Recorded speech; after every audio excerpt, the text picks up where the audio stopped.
So when we talk about people getting stagnant, if you feel like you're at a point in your career where you're not growing, it's probably because you have too much going on outside of the actual growth and the juice to actually invest in your own personal development anymore. And some of you have gotten out of what you do best, and now you're an email checker. Now you're a professional counselor for your friends, and you're putting no time and energy into yourself. Every single day, I am who I say I am, and I get what I get because I live in beast mode. Stop being gazelles. You're not average. You're not even good. You were born to be great. What's going on, world? Welcome to another edition of the Secret to Success podcast. I'm your host, CJ, joined as always by the Bayesian sensation, Mr. Carl Wesley Phillips. What it do? What's up, y'all? What's happening? And Dr. Douglas, Allstate Insurance. Allstate. Tom. Double check. State Farm. Double check. I'm gonna start just calling E State Farm if he keep making a racket on this podcast. This podcast is not intended for what you're using it for, brother. So be nice. Be nice. Welcome in, everybody. Appreciate y'all tuning in to us. Man, it was an amazing weekend, a long weekend for me, man. Got to New Orleans on Wednesday and came home Sunday night, man. And, 4 days without the kiddos. And luckily, my lovely wife chose to join me, so that was dope. Shout out to my sister-in-law, my brother, for watching the kiddos and holding the fort down. They only got in a little bit of trouble while we were gone, so I felt pretty good about that. So shout out to everybody who came out to the Big Easy. Man, we must have had about, 700, 800 people, something like that in the building. It was packed. Full house. And had a great time, man. You know what? I haven't spent a whole lot of time in New Orleans, but New Orleans is definitely laid back. Like, I like their vibe. It's the Big Easy for a reason. I guess, but during the day, I think they laid back. But I hit Bourbon Street Saturday night. Oh, yeah. They turned and up. it was a twerk off. It was a twerk off, E. I was like, whoa. I said, bull, we got a quarter of the way down the street. I don't know what it is. I'm going to be real. Like, when I was younger, I used to love going to, like, Times Square and, big open spaces. I don't know. My anxiety level goes up in them places now. We walked down the strip for, 30 seconds, I was like, I think I want to go back. So we just went back. But shout out to New Orleans, Bourbon Street. We definitely had some amazing food while we were there and great times. Anything y'all want to say about y'all Bourbon Street experience? I'm talking. I did the exact same thing you did. I went Thursday night with Nikki and the crew. We started walking, and I promise you, we walked. I was like, yo, I'm good. Like, it's like, I don't see nothing different. You know what I'm saying? Like, I got it. I'm ready to be up out of here. But no, like she said, I'll tell you one thing that threw me off, man. I'm not used to 95 degrees at night. That just threw me off a little bit. I ain't gonna lie. Like, my body was just confused. Like, at night, again, we in Michigan. For my fans that love me talking about the weather, this one's for you. And at Michigan, we already in the 60s up here at night now. So, like, walking out, you know what I'm saying, and hitting the street down there, and it's still 95 degrees, man. That threw me for a loop. I was hitting that shower about 3 times a day down there. Oh, yeah, no doubt. That's that, yeah. I was used to that living in Houston. Oh, Houston, you get that same type of vibe, maybe even a little bit swampier in New Orleans, I guess, just with that moisture. But shout out to the people, man. They just super chill, good folks. You definitely get that Southern hospitality still there in New Orleans. E, how was your trip, my brother? Well, the game was the highlight. I think that was probably the first Monday night football game I've ever been to. I forgot. That seemed like a long time ago. What was that, Monday night? Yeah, it was Monday night. Isn't that crazy? It was Monday night. Oh, yeah, wow. Yeah. So I had, I did, man. Dee enjoyed herself. We had a very good time. It was like you said, nobody's doing a lot in the day, but at night they turned up, and it was the most turned up stadium I'd ever been to. Every time they scored, it was like Mardi Gras all over again. So I had a phenomenal time. The host, Terica, and the crew, they phenomenal hosts, took us to some bomb restaurants, had some great food, comfort food, fellowship. I just had a blast, man. I nice walk around, with D a couple nights in a row. I felt like the conference was man, I just felt like they were just like listening. They were very attentive. And then we did the Masters of the Game. The next day, Masters of the Game, just always good to see, people, man, just really investing in themselves. It's just so many people who want to go to the next level, but who don't want to spend no money. Like, it's the craziest thing.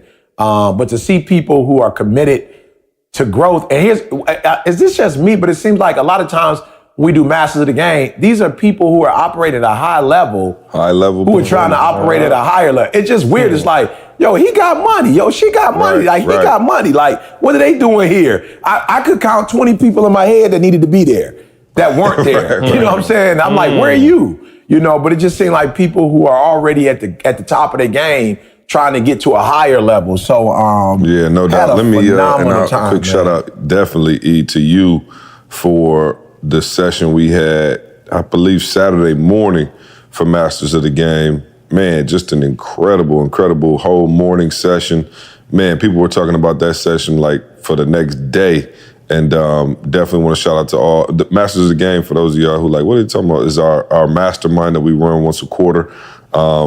It is, it's pretty dope, man. We have some high level performers in there, and it's cool. So masters.game is the site. It's not really open admission like that, but if you want to fill out an application, we'll take a look at it. And please, it's only like 5 spots to go left.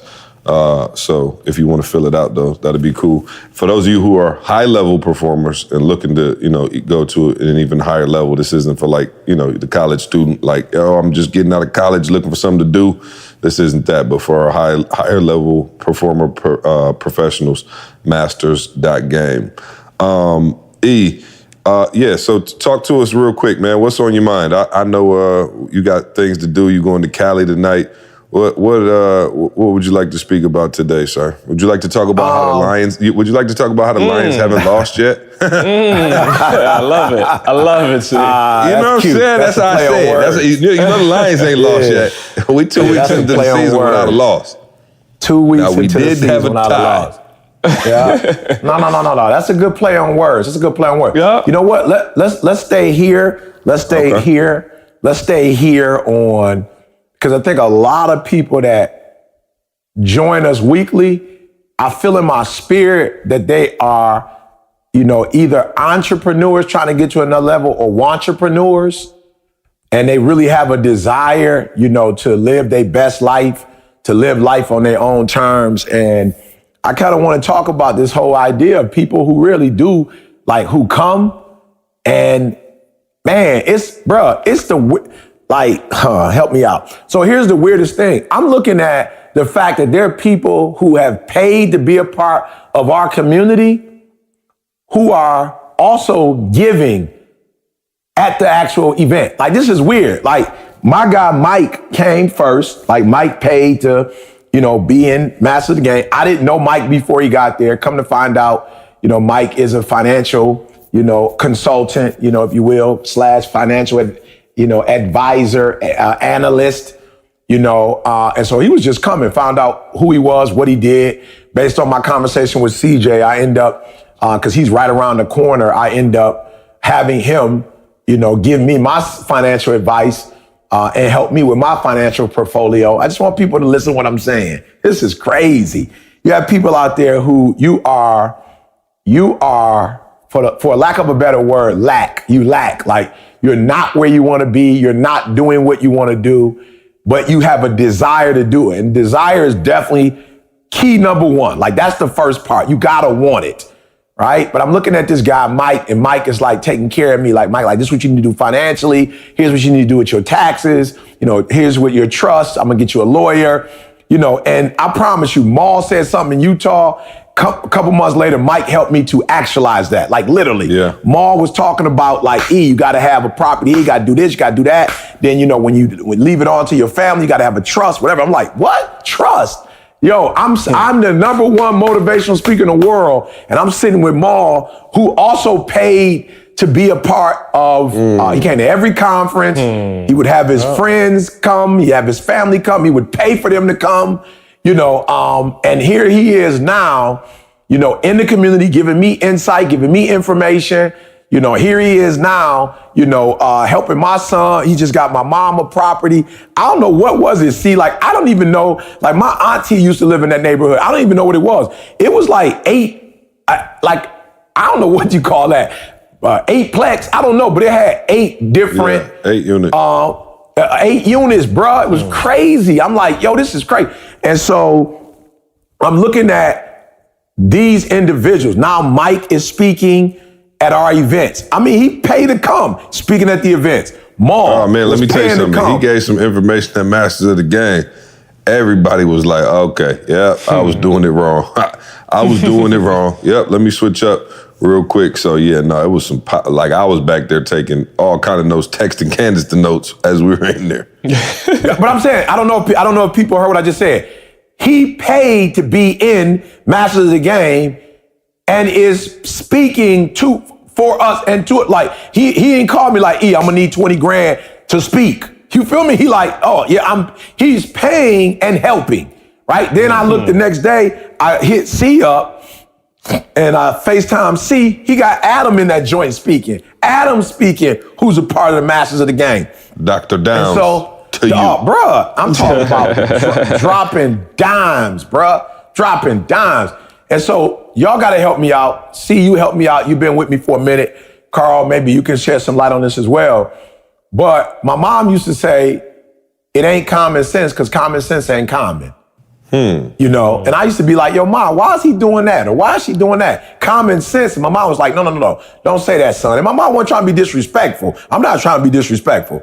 My mom was like, yo, you got to understand something. You call it common sense. It's not common sense. Like, it's not sense that just gonna come just to come. Like, it's common sense, son, because it's exposure. So I go to Sexton today. I'm greeting kids. Like, yo, bro, I'm up here at Sexton greeting kids. And one girl, I put my hand out and she walked past me, and her homegirl, it might have been her sister. She looked like her and she was a little older. She was like, he's got his hand out. He's saying good morning. Shake his hand. Shake his hand. And then she comes back and shake my hand. And I'm just like, yo, that ain't common sense. I'm saying good morning. I got my hand out. But where she comes from, I don't know. It could be where people ain't greeting, whatever. So I want to talk about, how do people who don't know something get in environments they don't know, and they end up, I don't know. I don't want to call it doing the wrong thing. See, like, that's not a good term, but you end up missing out on opportunities because you're not able, maybe you don't have the information, or according to the DISC assessment, that's not your preference. That's not how you see things. So you see things the way you see them. You don't necessarily see them. Yeah, how do we get to that? Yeah, no, space? As you're sitting there talking, and this, a wonder, and I think I might have said it before, but it to me, as you're talking about all these individuals who are already playing at a high level, making bread, yeah, and then you coming in and invest. Like, I'm gonna be real, Maul had probably more money than all of us when he started coming to the joints, and I'm like, yo, what would you now you have 2 different schools of thought. You have people who got it and they don't need nothing else, and they like, I don't need nothing. You got people who, I guess 3, who don't have it, who like still scared to invest. And you got people like Maul who have it and still want to go to a higher level. And those are, I believe, E, and just similar to you, right? Like, I look at you and I'm like, wow, he want to get certified in the DISC assessment. He want to get certified in this. He want to go back and get a PhD. Like, I thought you were crazy for getting a PhD. I'm like, E, we finally rolling. Like, we are getting paid. We're doing what we said we want to do. We're impacting millions of people. Why do you want to get a PhD? And I think it's something about the greats that they are driven to get to an even higher level. Like, Josh just sent me a book the other day. We're reading The Talent Code. And I'm like, here Josh is, you know what I'm saying, started several multi-million-dollar businesses, and he's downloading audiobooks to try to get better. Where you have people who have not even remotely reached what they want to reach and still holding on to every dime and refuse to invest in themselves to get better. So it's the theory, that when you look at a Michael Jordan or somebody like that, and you hear MJ was the first one at practice and the last one to leave. I'm like, wait, what? Like, what sense does that make? Like, Shouldn't Craig Hodges be there earlier than Mike? You know what I'm saying? Shouldn't B.J. Armstrong Harper up in that joint. Ron Harper need to be there all day, every day. If MJ, you see what I'm saying? No disrespect to them, but there's just that mentality, and I think some kind of way, the greats have this mentality of, I have to get better. Like, I have to take my game to the next level. And it's kind of one of those things, E, where you look at the chicken and the egg. You know what I mean? Like, which came first? Like, they got some stuff and then tasted it and then wanted to go higher? Or was the mentality born within them and that's how they got there in the first place? Yeah. I don't know. See, because I don't know which one I had. To be honest with you, I don't know. I'm not sure which one I had first. I just know when I start seeing momentum, and you talk about momentum all the time, and please, guys, catch this. Momentum to me, see, is you go from homeless to somebody at the church saying, if you want to go to college, we'll let you stay at our home for the next 6 to 8 months. I don't want to lie. It was either 6 or 8 months. I don't remember exactly the time frame, but we're going to allow you to go to college. If you're going to go to college, we're going to allow you to stay at our home. We're going to take care of you like you're our son. Got a couple of, things that we require of you.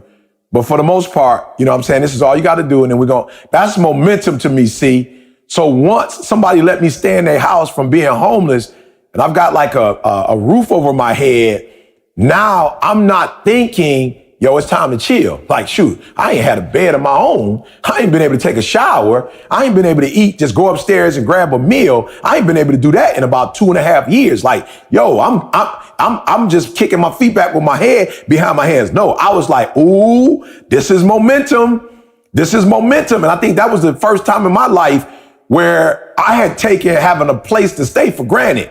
So I didn't have one for a while. So when I got an opportunity to get another place to stay, I was like, it's time to turn the heat up. So observation, please do me a favor. For those of you who are not where you want to be and you're trying to get to the next level, like, be observant. You have to be observant. I started standing in a crib. See, I knew immediately. Carl know what I'm talking about. He know the father. I think the father who brought me in, went to school with his uncle or something like that in Trinidad or one of them spots. And so he already know. When I got there, bruh, when I tell you they was from Trinidad and Tobago and they was super conservative and church was like whatever, bruh, I'm not stupid, see? I'm not stupid. I was like, church is the most important thing to them. Worship is the most important thing to them. So have your butt up. When they say let's have worship at 7:15, 7:20 before they go to work, have your butt. You need to be the first one up, sitting on the couch, rocking and rolling. And they sons used to look at me like, bruh, you like worship? I'm like, bruh, I like having a house to live in. I like having a place to eat. I like a shower. And I see this as valuable to them. Do not overlook the power of observation.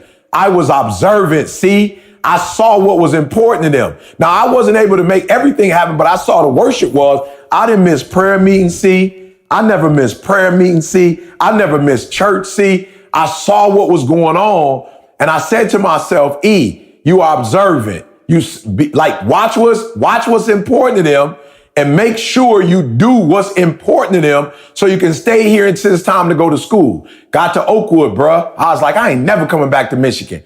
And so I just started grinding, see, so that I wouldn't have to come back. So I got up earlier. I stayed up later. So I don't know which one came before which one, but I do know when things start turning for me, I never wanted to go back, see? I never wanted to go back to homelessness. I never wanted to go back to Detroit. I never wanted to go back to that life I used to live. And so every day when I get up, yes, I'm grateful for what I have, but I'm always thinking about the only way not to go backwards is to keep going forward. Yeah, the crazy thing is too, man, to everybody listening, and I want to really slow down and take our time because I think this is important. Last week we talked about systems and somebody wrote in a question that I want to get to in a minute about systems. But when you really really assess where you are, right? Like, I look at how much we've grown as a team and everybody's grown as individuals, and what the ultimate thing comes down to, right, is information, right? And so you have to really stop. And the reason I love self-assessing is because you can kind of figure out, like, what do I need to know? Like, what don't I know that I need to know? Yes. So when you slow down and really look at the gaps in your life, and this isn't just money, but let's just take, professionally for now, there are books that I've read, and I hate saying what books I read because I feel like everybody go read it and like we always say, like, you may not need to read what I'm reading. But I remember I read The One Thing by Gary Keller, and I know everybody gonna download it, and that's cool, go for it, it's a great book. But I read The One Thing by Gary Keller. It literally, like, I feel like I got better after I read it. It was like, like X-Men. Like, I felt like I had like the blades coming out of my hand after I read that. You know what I mean? Like, I could feel myself getting better. And so the reason that we're talking about now, obviously we're talking about extremes with Jordan and Michael Jackson, and you hear about all their preparation, and you look at Beyonce. I watched that Homecoming. You watch Beyonce, she like obsessing over every single dance step. And it's like, wow, you see it. But even for your own life, like, what would it look like if you were to just read a couple books? Like, just a couple, like, I'm trying to tell y'all, I read that book for a year straight. 1 year straight, I read that book. And I felt myself as a coach, as a teacher, as, a speaker trainer, as, a teammate. I felt myself getting better. And because of that, my income has risen. So for you, what do you need to read? Like, stop right now. Do an inventory. Like, okay, cool. You on the podcast. I love it. Step one, right? Like, you pop this in. Right. You ride down the street. We talk crazy. Y'all laugh. Cool. Y'all hopefully get some information. That's great. But if you're in construction, what do you need to find out being in construction that can help take you to a whole nother level? We're at the mastermind this weekend. Maya said some stuff to some people in there and told them literally, she was like, you already doing this? Do you know you can't get a referral fee for this because you don't have a license for this? But if you just got a license in this that'll cost you like $500, you could literally, every single person that you do, you could just refer them to the insurance, like whatever it was, and you can get the kickback, and you can make an extra $150,000, $200,000 a year literally doing nothing, but you cannot do it unless you're licensed, and the license costs $500.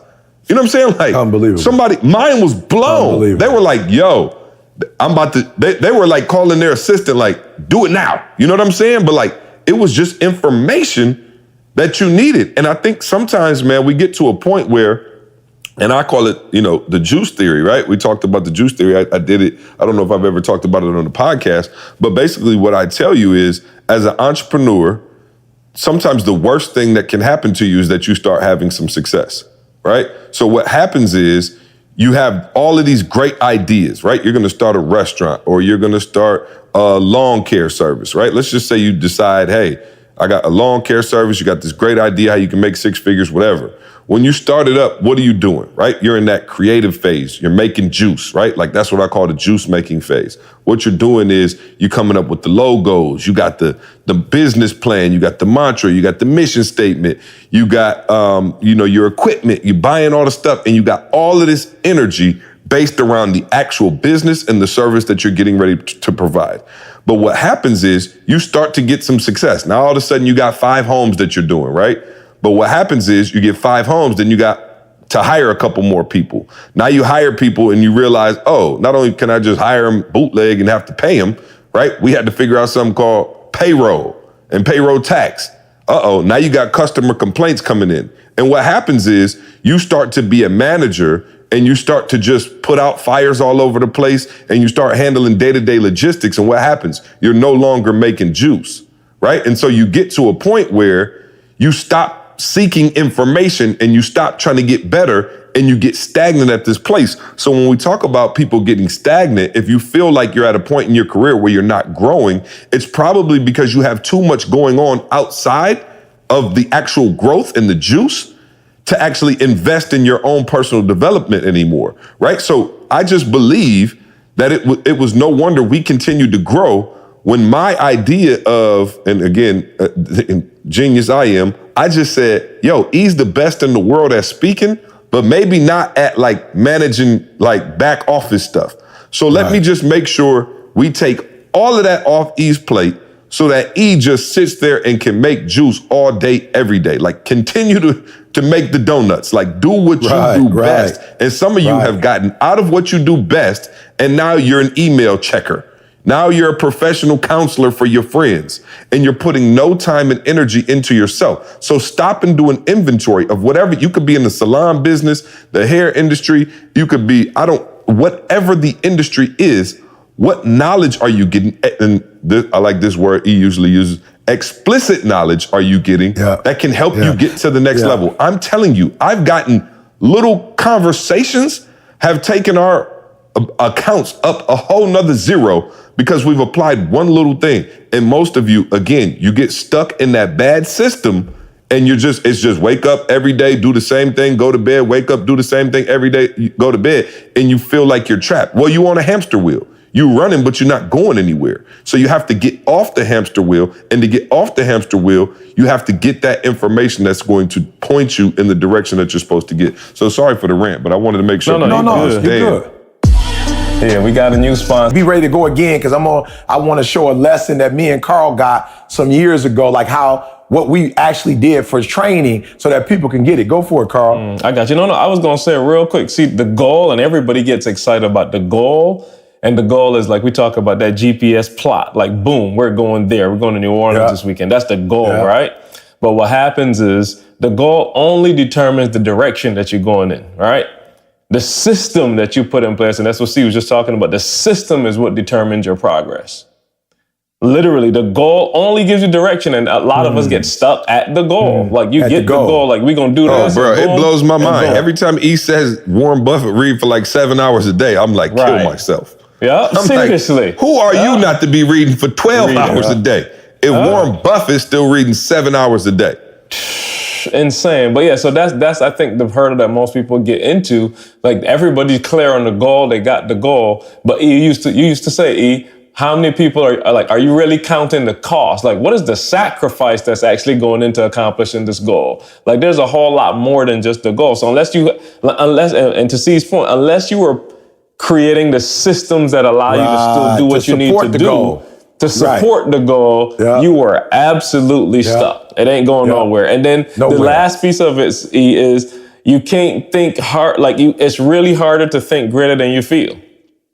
Like let that, you know what I'm saying? Like it's hard to think greater than you feel. So how you feel, you get what I'm saying? So the system not working. Like, dude, you wake up with that. Like you wake up with that thing on you, and now you are stuck, not just in terms of the business, but now your physiology is responding to this, and now you're stuck, because now you can't even break the thought pattern to be able to break the action. You get what I'm saying? Like it start with the thought pattern. Go for it, E.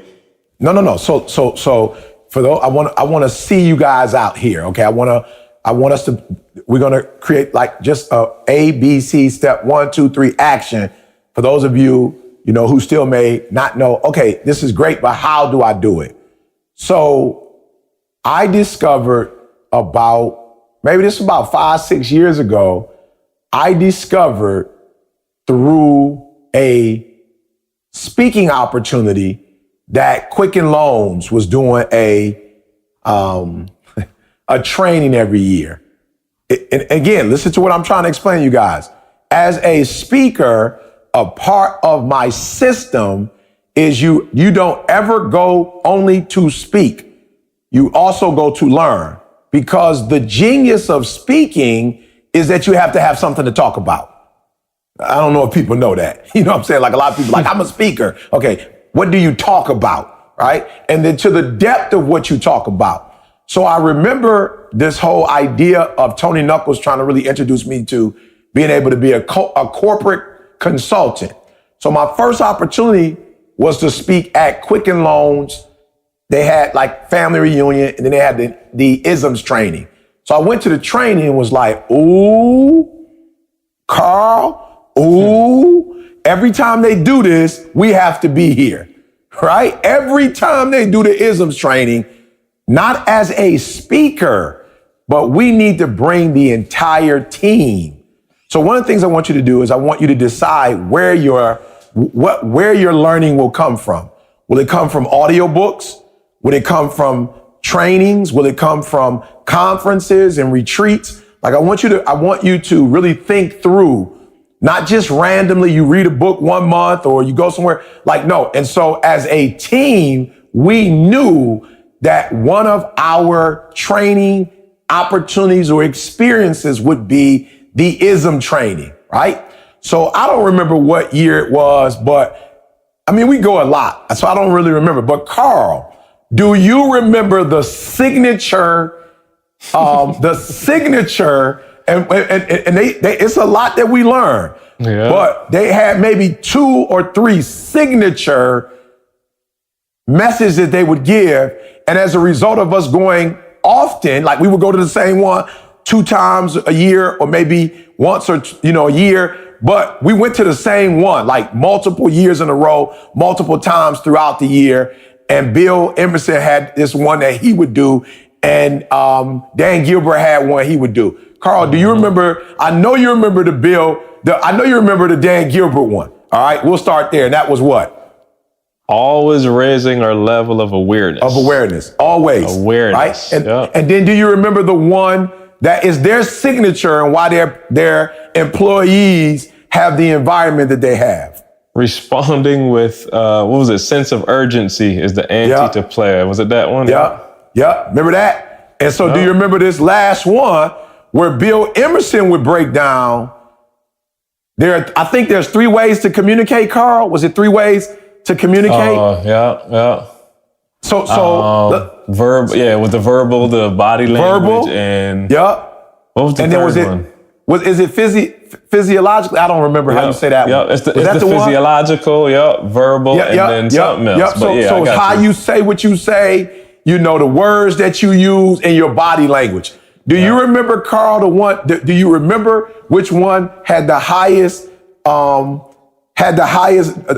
percentage?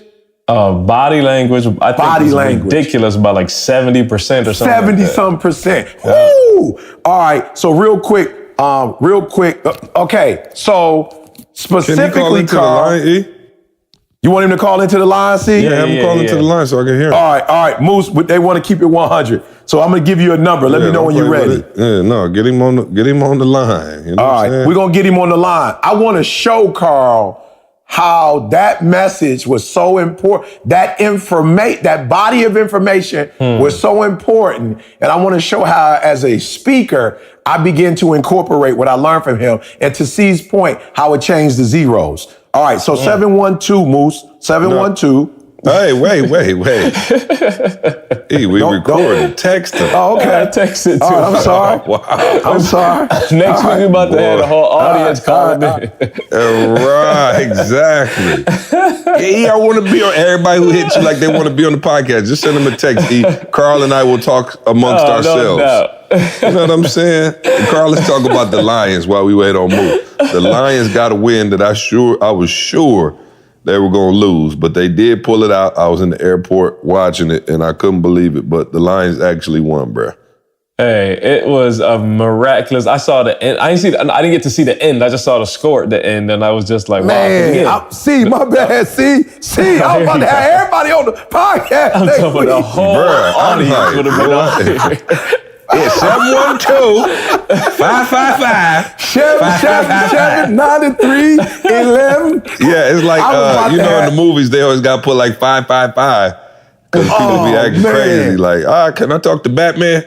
Like, I was about to have everybody on that joint. Okay, so guys, like I said, C been on our head. Like, make sure we definitely want to, be, inspiring and enthusiastic. But make sure that, when people walk out, they actually have, steps to make it happen, right? And so what I want to make sure is Moose is coming on. And Carl, you let me know when he comes on, Carl.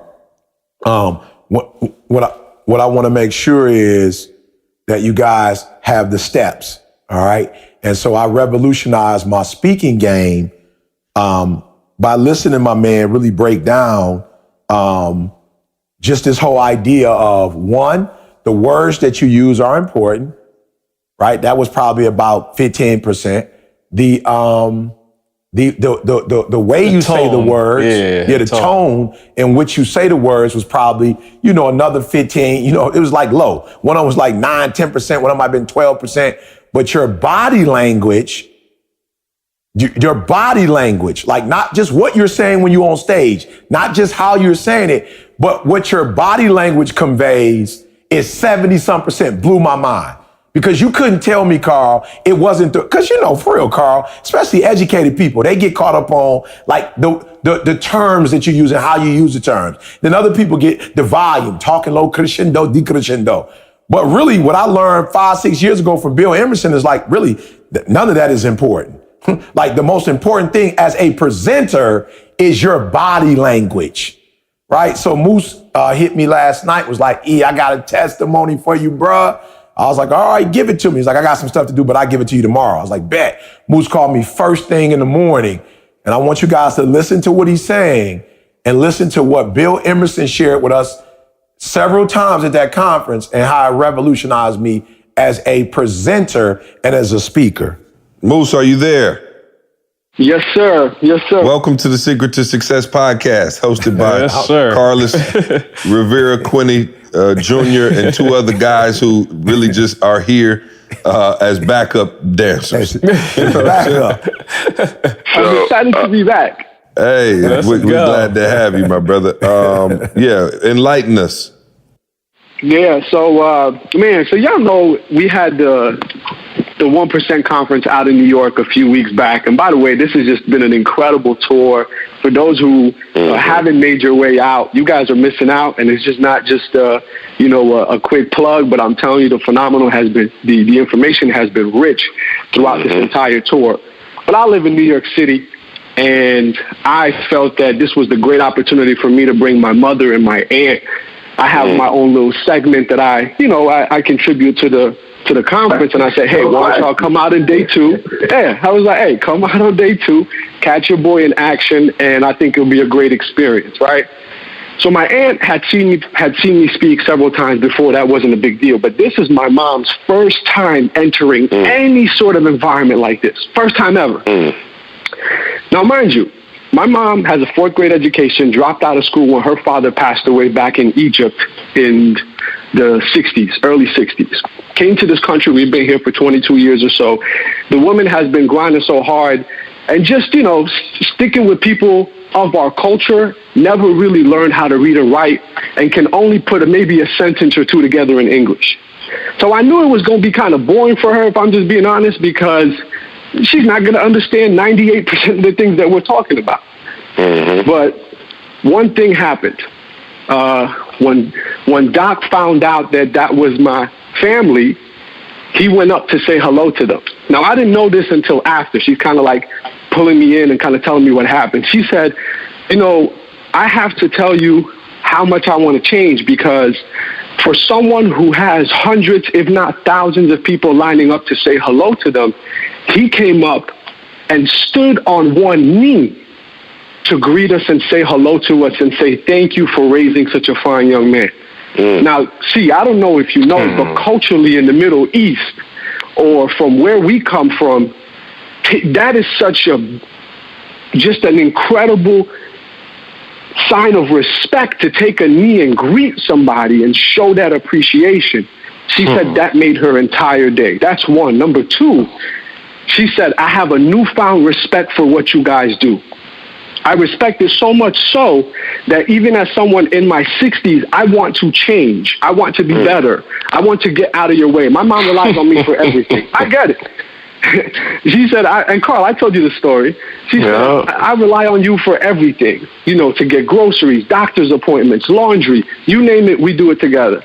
She says, it's time for me to get out of your way. So what I'm going to do is I'm going to go to the public library and start taking English classes, learning how to read and write. I'm going to start taking driver's courses so that I can learn how to drive, because I don't want to rely on you anymore. So I had to call Doc this morning, and I was like, Doc, thank you, because I thought every time I think I've repaid you, some way, somehow, you just find a way to beat me. I thought I paid you back. I'm going to serve, I'm going to pay it back. But he got me again, because now someone, in their 60s is looking to literally pretty much start a new life because of just a small gesture, which really is a big thing, but because of what Doc did. So Doc, man, publicly, I just want to say thank you for that. That's No. And I can't take the credit, guys. to C's point, I cannot take the credit. Bill Emerson, let me tell you something. I went to Oakwood University, bruh. They made me believe that 70% of being a great presenter, Carl, you grew up in the church, you know how they revere pastors. It was the verbiage, like the word play. You know what I'm saying? Like you using big words and you whatever, you know what I'm saying? And you talking loud and screaming and count 5, 4, Jesus is coming, 3, the Lamb of God. Like that's what we were taught, bruh. I sat under this man's feet at a conference and he said scientifically, not what your little friends say or what the pastor told you, scientifically, empirical evidence shows that it is body language. It is body language that most moves people and not the words that come out their mouth. And that changed me, Moose. And when I saw your mom, I already knew your mom was from Egypt. I already knew we didn't speak the same physical language. I already knew culturally there's some differences, but I knew what Bill Emerson taught me, body language. And so if I go and I bend my knee and I bow and submit before her, if I show her a form of submission, I knew that if I would just put my hand and just boom, you know what I'm saying? If I would just speak to her and look in her eye and say, yo, for real, I just want to say thank you. Like we got so many takers, people who come in our lives to get what they can get. Like, and there's nothing wrong with mutualism. You know that, Moose. Like we all about that. I'm not robbing you. I'm like, yo, paying you what you work, but you have come into our life to make our lives better. And I wanted your mom to know in front of her, in her presence, your son is a Jew. Like you can't teach this type of humility. Like you can't teach this. And I just want to say thank you. And that's all I was doing, you know, but I'm not going to sit here and lie and say I did not know strategically that it works. Like I know what I was taught. I know what I heard and I put into practice. And there are those of you who are hearing what we're saying and you going, well, why do I need to read a book? Or why do I need to go to a conference? Because it's not about you. And if all you're thinking about is you, you're going to get beat. You're not going to be in healthy relationships. But if you learn other people and how to communicate with other people the way that's meaningful for them, guess what you can do? You can help Moose's mom, who's 60-something years old, with just a gesture go, you know what? I need to change. Like, for real. She could easily go, bruh, I'm Moose. You owe me. You my mama. Like, keep helping me. But because of everything she saw at that conference, it did exactly what we wanted to do, Carl. No, you may not have understood the presentation, but you understood the presentation because we've learned that the language is not the only language that one can speak with. Words are not the only language. And so I'm grateful for conferences. And Carl will tell you, not only did we go to that conference year after year, we took the books that they had quarterly books. It was a summer edition, a spring edition, a fall, a winter. And we started reading that book and we started studying isms and we started to understand why the isms were so important and why they were why he was so, Quicken Loans was so successful and the other 50 companies he had because of that training that they would do. And so, yeah, see, I just wanted to show people. Yeah, no doubt. And Moose been on the squad for a long time. Y'all may remember Moose was on the episode, for those of you who are longtime listeners, when we talked about the Dreamers and the DACA. He enlightened us on that one at one of our live podcasts. Moose, let them know again where to find you on the gram or Facebook or wherever else you want them to go ahead and follow you at. Moose is one of our top trainers in our company and does an amazing job. Let them know where to find you. Also, ladies, once he gives out this Instagram, feel free to shoot the DM. He's still single. Believe it or not. Hey, good looking young bruh. I'm talking about making paper, handling his business, ladies. So shoot him a DM. You know, shoot your shot. You know, if you're out in the New York area, you know what I'm saying? Definitely want to shoot your shot. Go for it, Moose. I'm over here red as a tomato. Yeah, man. I'm on Instagram or all things social. Mustafa_Ghonim. That's MOSTAFA_GHONIM. Ladies, act immediately. All right. Appreciate you, Moose. First come, first serve. All right. Take care. No. So I'll jump into the question that I had. Somebody ran into me and was like, yo, check it out. I heard the last podcast. I'm telling you, they were like, yo, I gotta make a change. He was like, yo, I'm stuck. I'm in the rat race. You know, I went to college. I got a job. You know, I don't make a ton of money, but I make okay money, but I'm in like a ridiculous system. He's like, yo, I'm working 60 hours a week. You know, I got the fam at the crib. I've been doing it for 5 years straight. And it's just like, I feel myself getting stuck in this system and I'm not growing. And so he's like, yo, I know y'all said create a system and put a system together, but what if I'm already stuck in a bad system? How do I begin to weave my way out? So no, one of the things that I got a personal text from a friend of mine that listened to the podcast with the same thing, like exact sentiment. And what I told him, the first thing that I would do is measure where you are. And not measure on I'm working 60 hours. No. Measure how you are really using your time. And Anthony does this thing with us at our events where literally it's 168 hours in the week. Mm-hmm. How are you using your 168 hours? Because it's one thing to be busy, and I mean like not productive. Like I'm using the word busy intentionally. It's one thing to be busy. You're running here, you're doing there, you're doing this, you're doing that. But right, you're active, right? You're active, not productive. So I'm like, yo, the first thing I would do, that's my recommendation to anybody. If you're stuck somewhere, you're not sure what's going on, let's measure. Out of 168 hours in a week, how are you using those hours?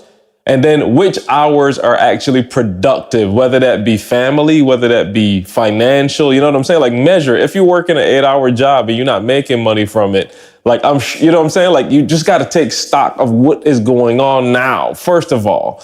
And then you can make, we can start to see what's happening. Here's a pattern. Like maybe I am sleeping too much, or I don't know, but I'm saying maybe I am, there's areas that there's gaps. Let me just put it like that. There are gaps in 168 hours. I don't care what your life is right now. There are gaps. And like Maul talks about being in the hole, like if we can figure out what the gaps are, like then we can start to make, and I'm talking about small adjustments. I ain't saying quit your job and go do this, but I'm saying like to C's point, read something in that gap.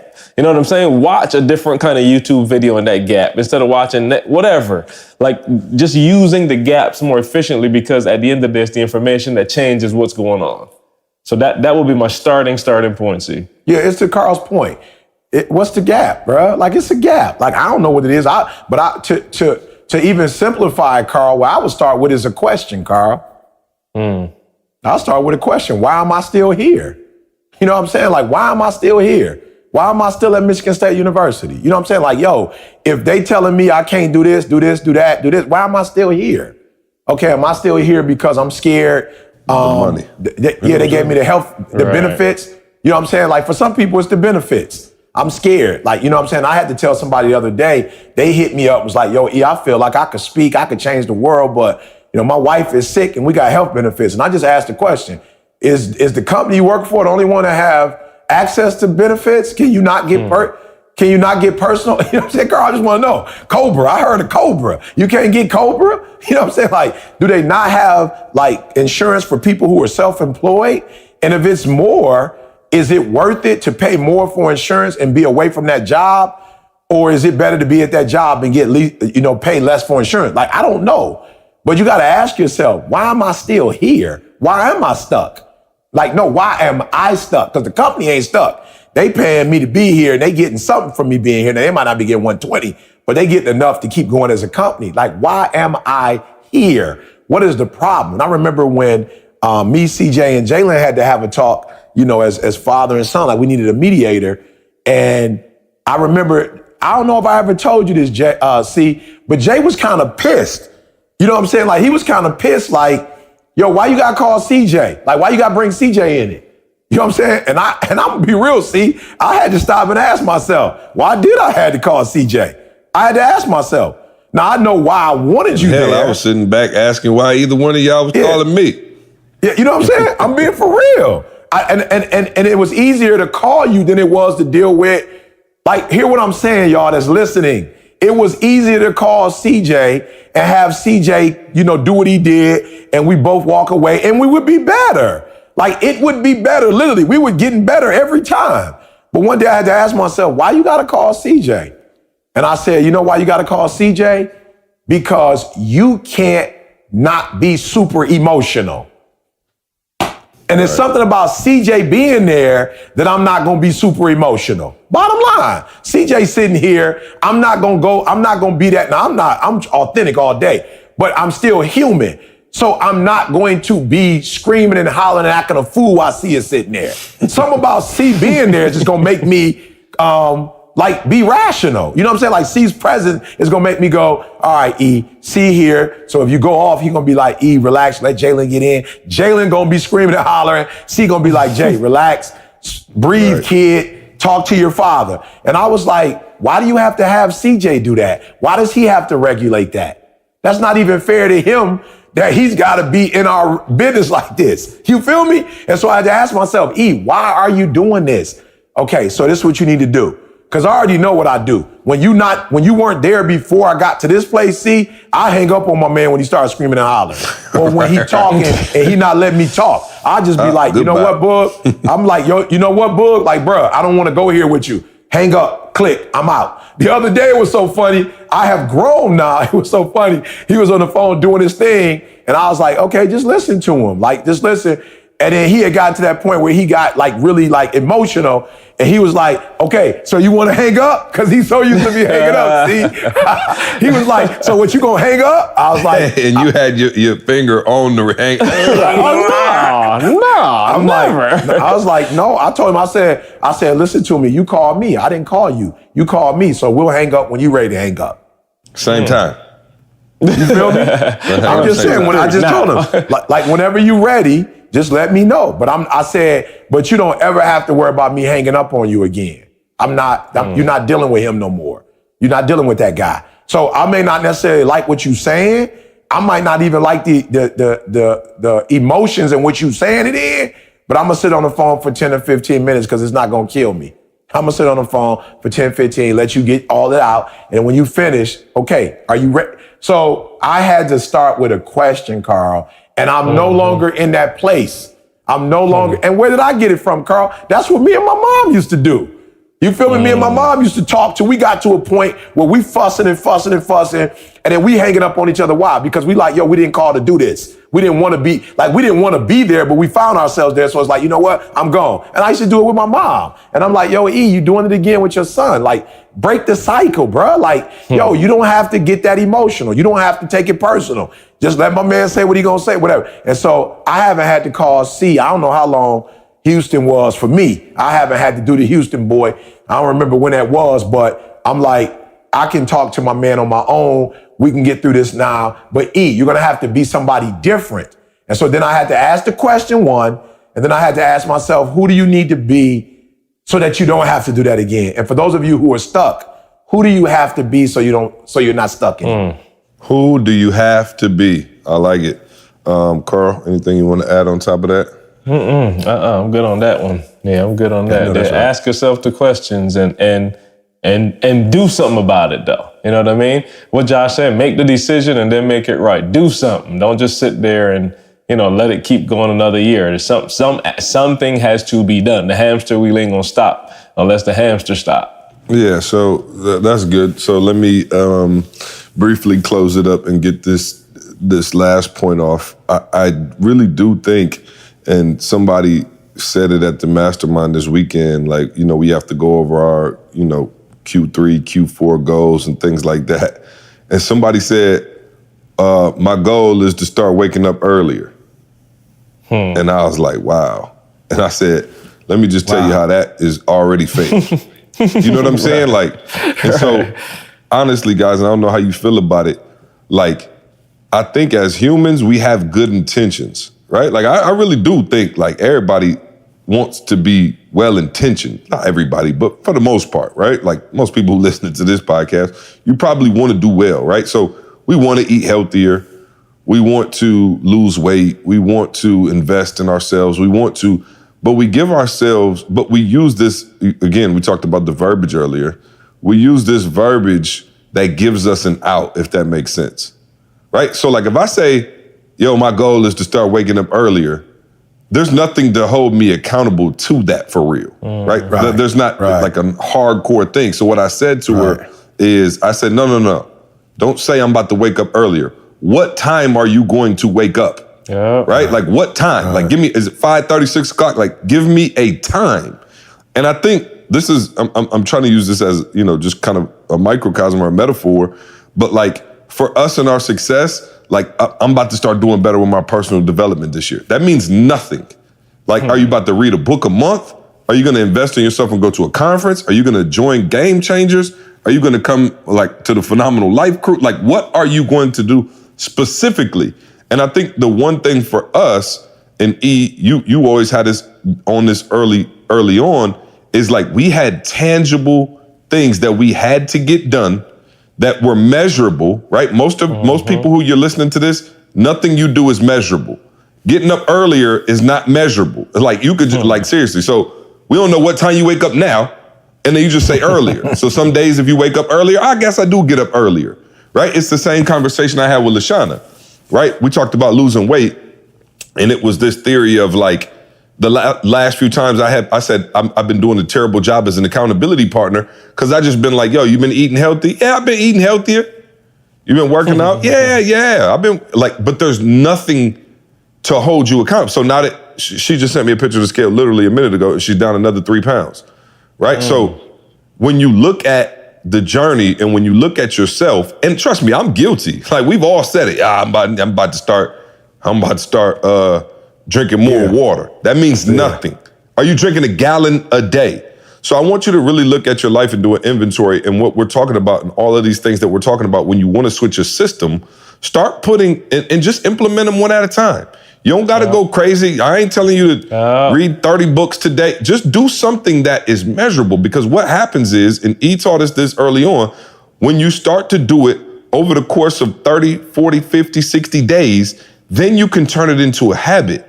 And if it turns into a habit, then you're good. And if you create success habits, your life will begin to start to look way different. So for me, like when I decided, okay, it's time to really like get on this health kick and lose this weight and like get to where you need to be.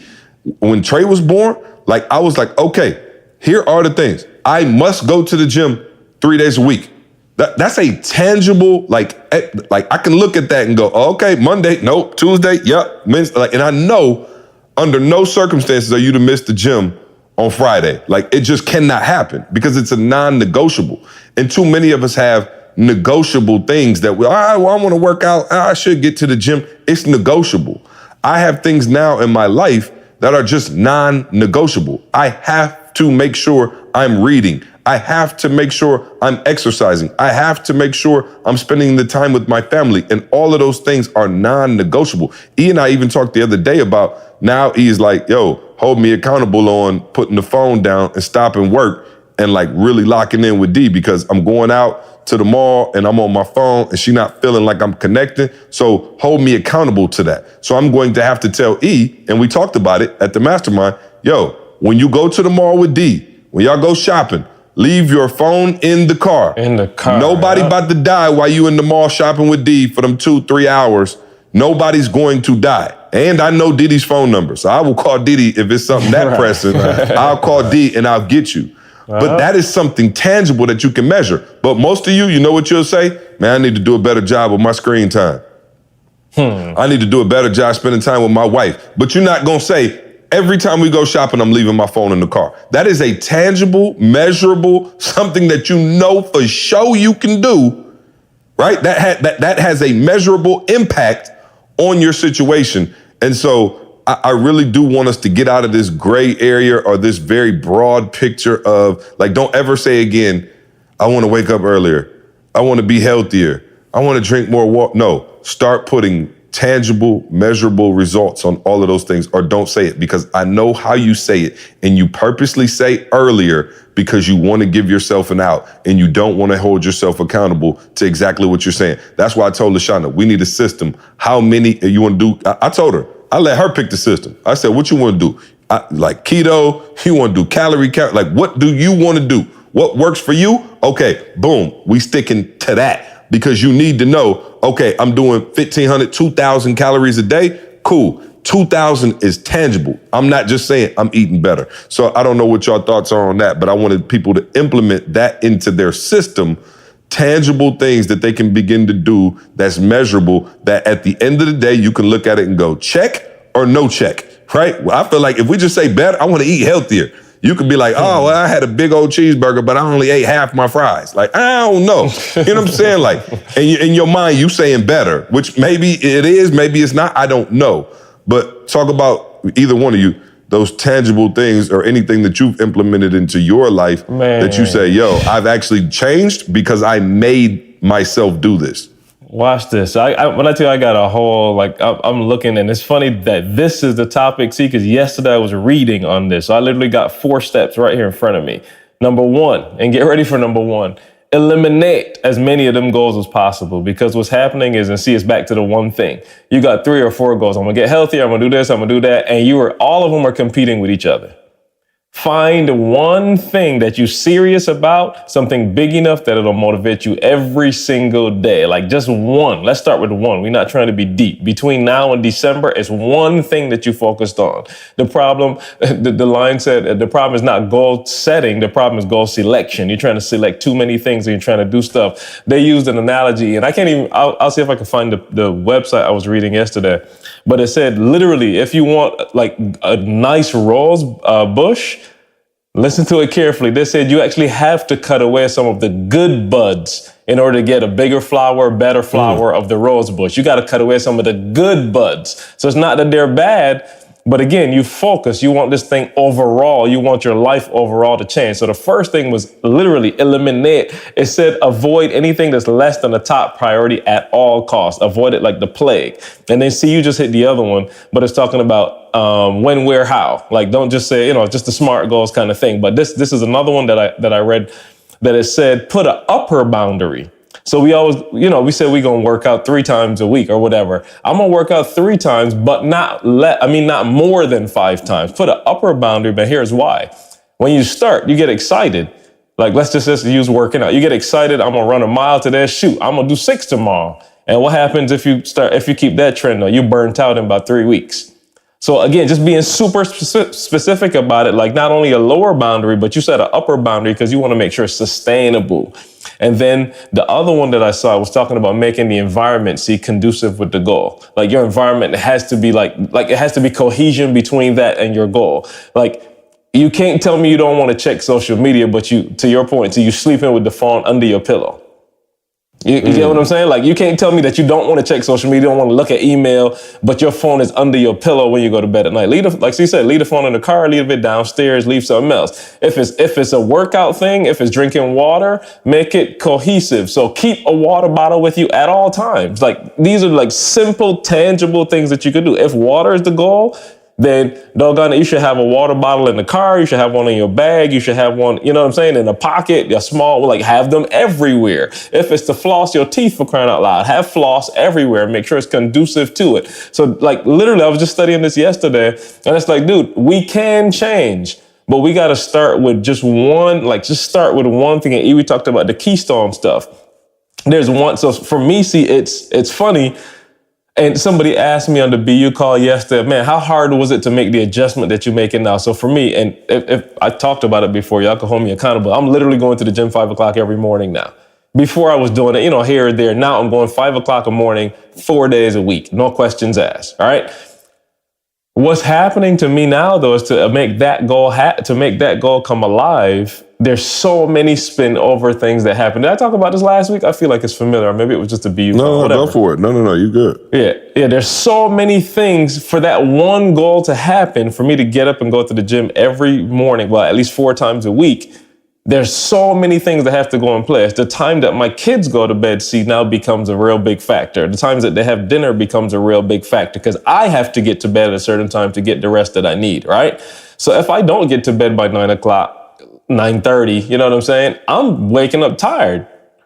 So it's forcing me now to adjust like the back end of my, so again, Keystone habit, one change. Like the goal for me is, Carl, and I'm not just for everybody out there, I'm not out here trying to get buff. It ain't none of that. I'm about to turn 40 in a couple weeks, and I'm trying to make sure I go into 40 feeling my best. Lordy. Yeah, it's getting real. It's getting real out here.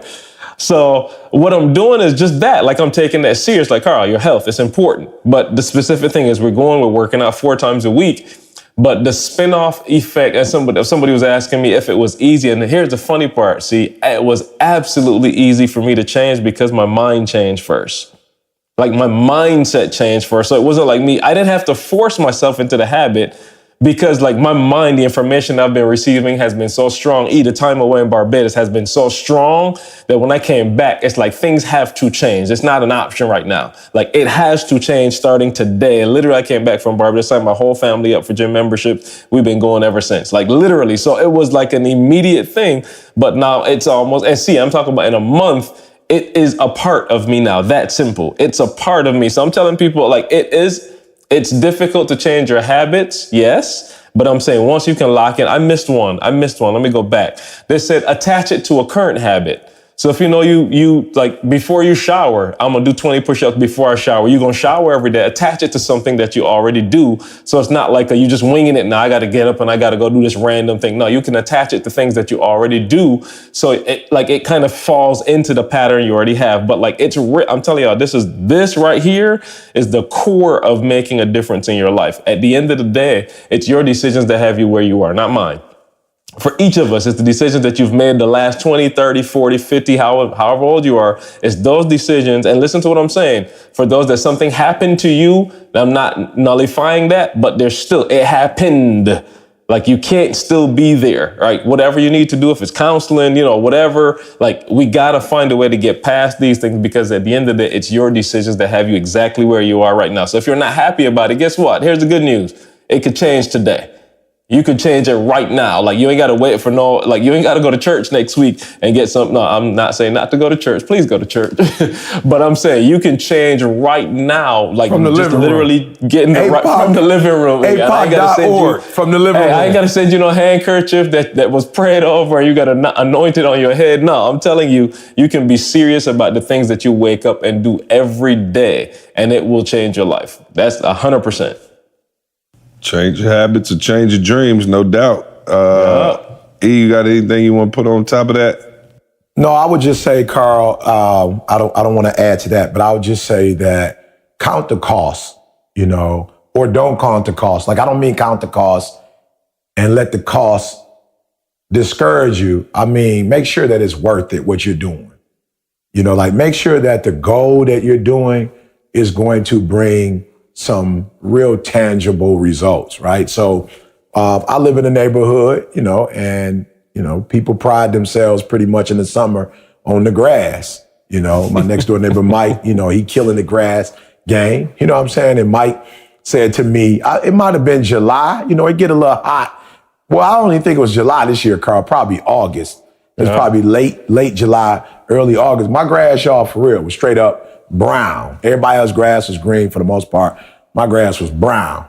And, me and Mike was talking. I was like, yo, Mike, how much would it cost, bro, for me to get the little system? And he had a guy over there that was working on his. And he was like, the dude was like, probably about $4,000. So I'm just going to be real, see? I was like, $4,000. Come September, that joker gonna be green again. You know what I'm saying? I'm just keeping it 100. Come September, bro, I was like, I don't know if I want to spend $4,000 on 1 month a year. I just don't know if I want to do it. And sure enough, Carl, I didn't. I came home 2 weeks ago. That sucker was green. She's so green. She's so green. I told Mike, I said, mine looks sweeter than my man next door. Don't he got a sprinkler system in his crib? He was like, yeah, he does. I was like, yep. So just be careful, don't get so caught up on this. Like sometimes I feel like people are fanatical about goals. It's like it becomes this fetish that people like, it's like goals. I got my goals, 2020 goals. Don't do that. Like can we say this? 2020 results, so ask yourself, if you put all this work in, are you going to get meaningful results from it? And if you are, do it. If you don't. But do something that is going to bring meaningful results. Real quick, man, before we exit today, I did want to tell y'all about something else I got a chance to do for the first time ever. I always wanted to do it and just kind of waited on that right time. I went to a plantation, I think it was Oak Alley Plantation or something like that in Louisiana, of course. And man, it was, I don't know if have y'all ever been to one? No. A plantation, but not in Louisiana. Okay, so we went to a plantation, Carl, and it was, man, super, super emotional. Just, I mean, obviously, you've seen and you hear about it, but to be in the house, that the slaves built, a huge plantation house, to see their living quarters, the grounds, everything was just, I mean, it was honestly it was incredible. Just rich. It was sad. It was like literally all of these emotions coming out at once. And so I just recommend anybody, go do that. We had a quite a big group with us, man, and just, you learn so much and you hear so much and you just respect, the work that our people had to do, man. You know what I mean? Like, it was crazy. They said there was these like huge trees lining the walkway up to the house. And they said, yeah, those trees used to be in the back. And my man was like, I want these like in front of the house. So he had the slaves. These trees were like 50, 60 years old, Carl. He told them, like, go get those trees from back there and put them up like trees. Like, you talking about the 1800s. Like, you didn't have like trucks, tractors, like. No John Deere. Bruh, right. They straight got I'm like, wow. And, you just see, you could just feel it. Like, it was almost eerie in a sense, but it was definitely, one of those moments. And, I hate to sound cliche, but for those of you who maybe have lost perspective or, you like to complain about your job, about your family, about your kids, like, it was one of those things, Carl, where I'm not sure how long it's gonna last, but I came back super grateful and super fired up that, I get to do what I get to do for a living. And I would just suggest that, man, if anybody gets a chance, we went to the Oak Alley plantation. I think we were going to go to the Whitney plantation, which I think is the biggest, maybe like the most popular one, but we couldn't get them to accommodate us at the last minute. But definitely recommend that anybody, in that area or in any other area get a chance to go visit that. Definitely do it. It's hard. Some things are hard to look at. Some things are hard to hear, but it's the truth and the reality. So, go check that out. And, I think it'll be a life-changing experience. You know what else is a life-changing experience? Organifi. Organifi through your system. You know what I'm saying? Get you some Organifi. Hey, let me tell you something. The Organifi, he saw me. I was almost down. Down Thursday when I got to New Orleans. He was almost down like Bobby Brown. Oh, I promise you. Bro, I hit that Organifi. I was like Popeye on that spinach. I bounced right back. You know what I'm saying? I had the nose thing going. Toby's whole crew was over here. A couple of them was sick. Candace got sick. And the Organifi, like, I'm talking about powered me right through that joint.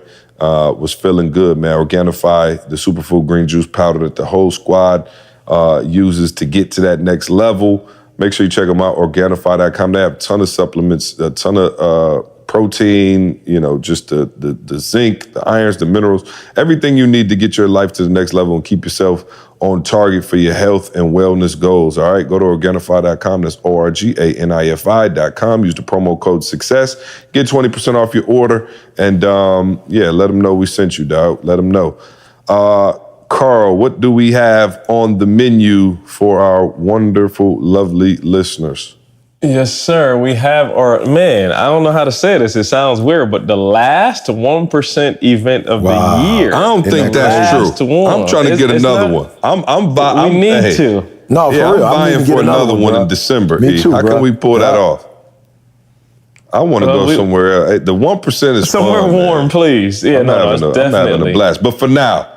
For now. All right, as of now. Right. For now. The DMV so it don't seem like a area. marketing gimmick or something, Carl. You know what I'm saying? Hey, if you in Washington, D.C., Virginia, if you anywhere in that area, Maryland, we are coming on October 5th and 6th, man. We're bringing the 1%. Like you just heard us talk about New Orleans, and I'm serious. Like, we're not, like, I wish we had, like, gimmicks. It might be easier to just have, like, some little cliches, but I'm telling y'all, the experience and listen to what I'm saying. This is Carl speaking. When people are walking up to me and telling me, and like, y'all know I'm not the keynote speaker, but people are walking up to me and telling me, like, this is changing my life. Here they go.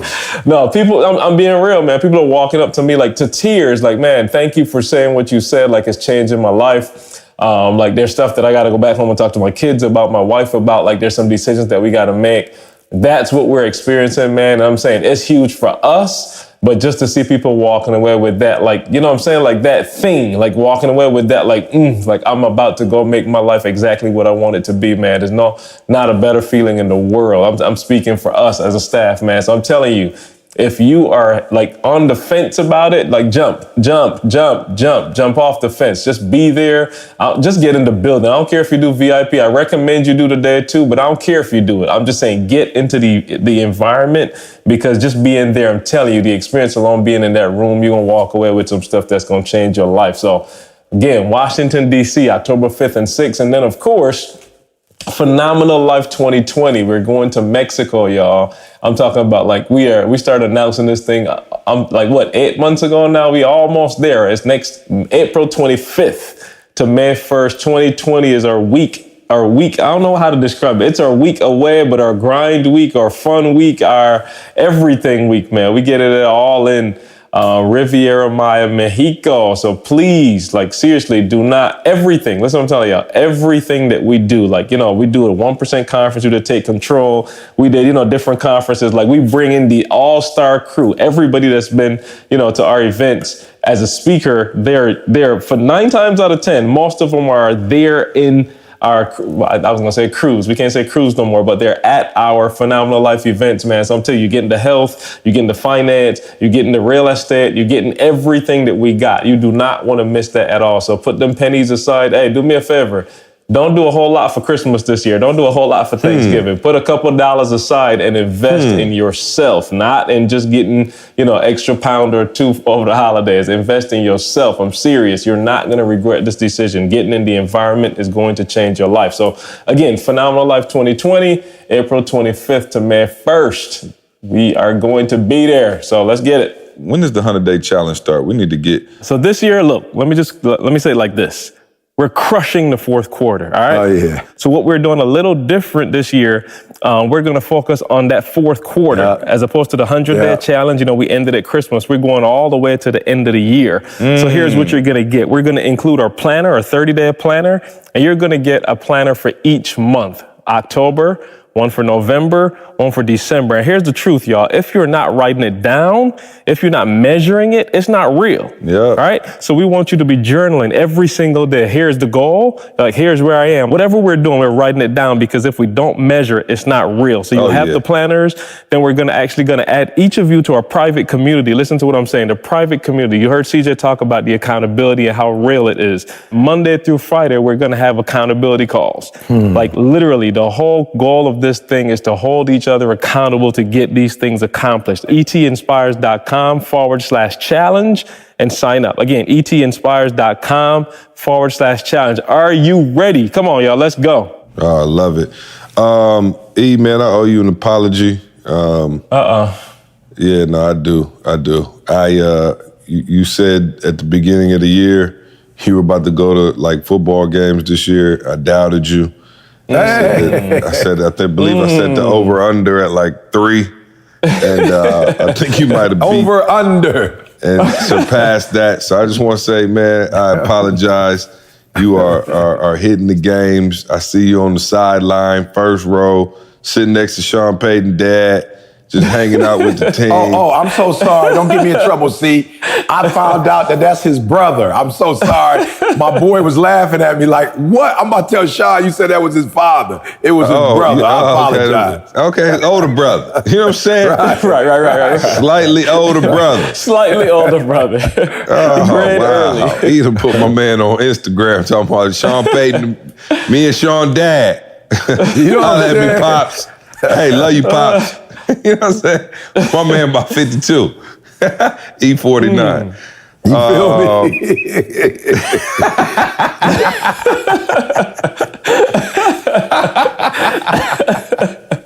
I thought he would like that. Hey, he always be trying to act all mature, but then when I get to joking, he get weak. I'm like, you can't have it both ways. Hey, I did it my way. So what's the next game you going to? Okay, it is, man, it's gonna be a minute because I'm going to Cali, But the Lions, I'm trying to either do the Lions or the Bears. When you coming back from Cali? I'll be back Saturday. Oh, wow. Hey, make sure you give me some tickets to the game Saturday too, dog. Which one? Which game? Oh, I got you, forgot Indiana. already. No, Indiana. I just said it. I'm sorry, Carl. Indiana. Yeah, but I need like the same But you type said of that's the tickets 28th, though. You would get. You know what I'm saying? I want like that. the Tom Izzo tailgate. I want to be rubbing shoulders with Tum Tum. You know what I'm saying? You know what I'm saying? I ain't just trying to be going to the game sitting in the nosebleed. I want to go on the basketball court before the game with Tum Tum and shoot some free throws.